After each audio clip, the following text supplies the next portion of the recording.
Hello दोस्त, नमस्ते, प्रणाम। मैं हूँ आपकी वंदना। स्वागत करती हूँ सुनिधि मौर्य के चैनल पे। आप सभी का एक बहुत ही प्यारा नाच गीत लेके आई हूँ। कह हुआ नाच गीत है, कैसे लगेगा कमेंट में जरूर बताना और दीदी के चैनल को ज़्यादा से ज़्यादा सपोर्ट करना। कहरौआ नाच गीत। सेउआ अनार नाही के बिराजऊ, सेउआ अनार नाही के बिराजऊ, तबले बेचा घूम के गाँव गाँव जले बिराजऊ, तबले बेचा घूम के गाँव गाँव जले बिराजऊ, हे जले बिराजऊ, हो जले बिराजऊ,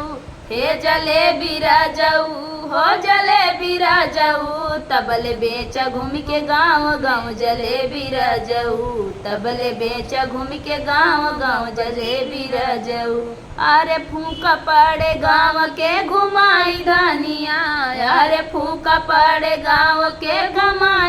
घुमाई धनिया, हमसे होई नाही गाँव के कमाई धनिया, हमसे होई नाही गाँव के कमाई धनिया, कई साल बीते राजा आइले गवनवा, कई साल बीते राजा आइले गवनवा, लिहला न राजा हमके ये कहू गहनवा, लिहा नाही राजा हमके ये कहू गहनवा, अरे काला बाल होई गया सफेद राजाऊ, काला बाल होई गया सफेद राजाऊ,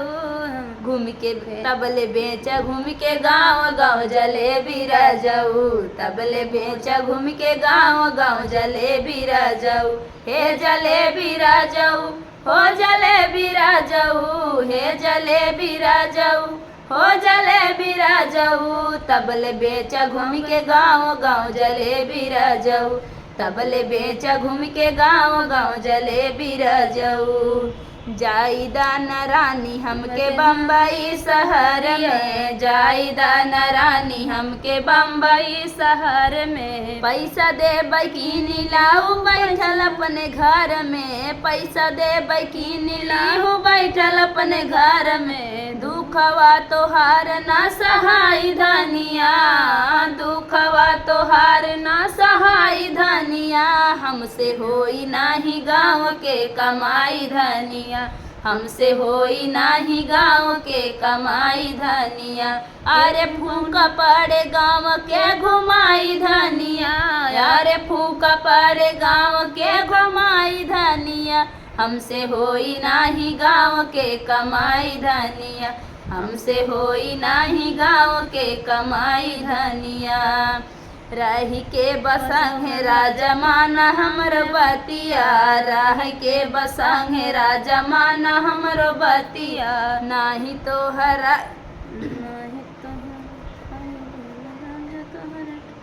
नाही त तोराई दे राजा तोहर टंगिया, राह के बसंगवा राजा माना हमारी बतिया, नाही त तोराई दे राजा तोहर टंगिया, इतना मंजूर होय तरह राजऊ, इतना मंजूर होय तरह राजऊ, तबले बेचा घूम के गाँव गाँव जले बिराजऊ, तबले बेचा घूम के गाँव गाँव जले बिराजऊ, हे जले बिराजऊ, हो जले बिराजऊ,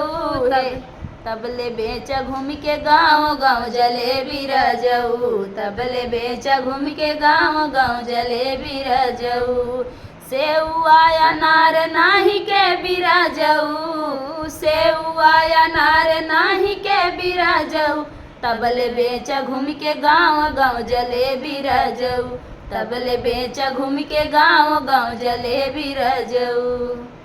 तो फ्रेंड, गीत कैसा लगा कमेंट बॉक्स बताना और चैनल को ज़्यादा से ज़्यादा सपोर्ट करना।